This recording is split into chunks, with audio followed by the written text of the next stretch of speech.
Salut la famille, je vous crois en forme et que tout se passe pour le mieux chez vous. Bienvenue sur notre chaîne Mr Fat TV. Si c'est votre première fois qu'il est passé sur cette vidéo là, je vous prie de la liker. Et surtout, n'oubliez pas de vous abonner sur notre chaîne si vous ne l'avez pas encore fait. Et n'oubliez pas non plus d'activer la cloche de notification juste à côté pour ne jamais plus rien manquer de nos futures publications.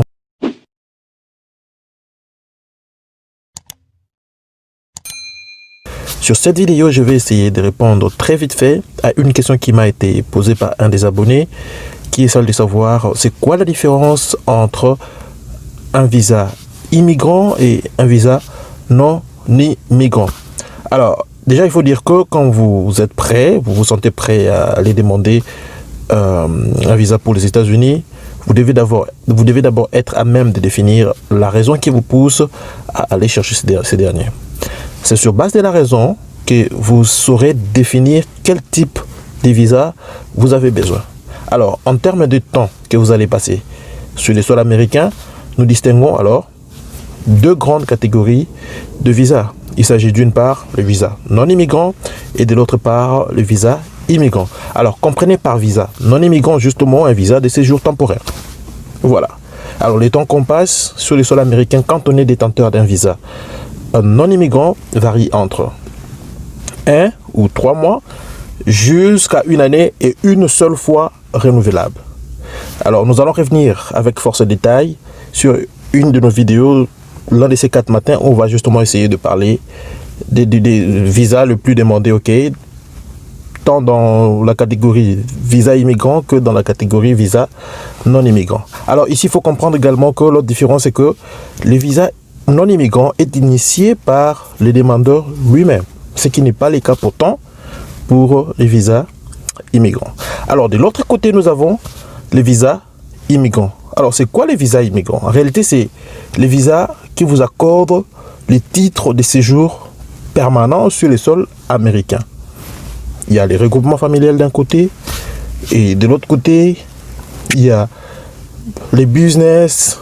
Il y a beaucoup, en tout cas, il y a toute une panoplie de catégories qui vont vous amener à obtenir le visa, plutôt le titre de séjour permanent sur les sols américains. Mais seulement, quelque chose qu'il faut signaler ici, c'est que la différence entre les visas immigrants et non immigrants est très généralement en termes de celui qui soumet la requête pour vous, en votre bénéfice, pour pouvoir obtenir ces derniers. Je vais dire ici que vous devez être déclaré soit par quelqu'un qui jouit des qualités des citoyens américains ou quelqu'un qui jouit des qualités des détenteurs d'une green card. Ça veut dire qu'il est résident permanent et cela lui accorde le privilège de faire venir une certaine catégorie de personnes. Et là encore, il y a une différence. C'est que nous allons essayer justement de montrer, ou nous allons essayer de parler de ça sur l'une de nos vidéos très prochainement. Donc voilà un peu de mots, la différence qui existe entre les visas immigrants et les visas non immigrants. Donc la clé, le point le plus essentiel, c'est justement en termes de temps.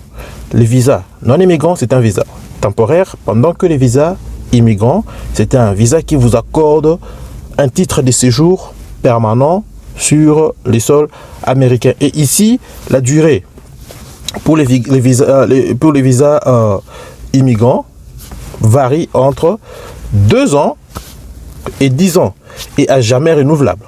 Donc vous allez renouveler ça autant que vous pouvez. Chaque fois que ça arrive à échéance, vous pouvez autant renouveler ça.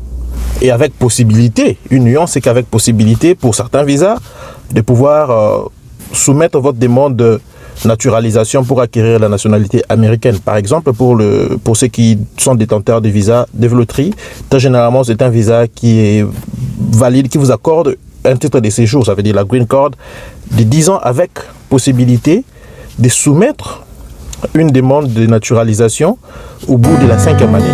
Voilà donc un peu du mot. La réponse à cette question de savoir que l'un de nos abonnés avait posé sur la différence entre les visas immigrants et les visas non immigrants. Alors, si la vidéo vous a plu, s'il vous plaît, n'hésitez pas à pouvoir la liker. Et en plus de ça, s'il faut la partager, faites-le, pourquoi pas.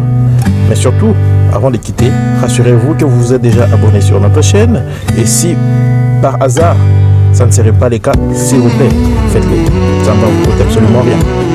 Rien du tout. Rien du tout. Je dis rien. Ah oui, rien. Mais surtout pour ne jamais plus rien manquer de nos futures publications, là je vous prie tout de même de pouvoir activer la cloche de notification juste à côté du bouton rouge s'abonner pour ne jamais plus rien manquer de nos futures publications. Ouais, c'est tout. J'ai été assez court aujourd'hui. Allez, prenez bien soin de vous. À très bientôt, bye bye.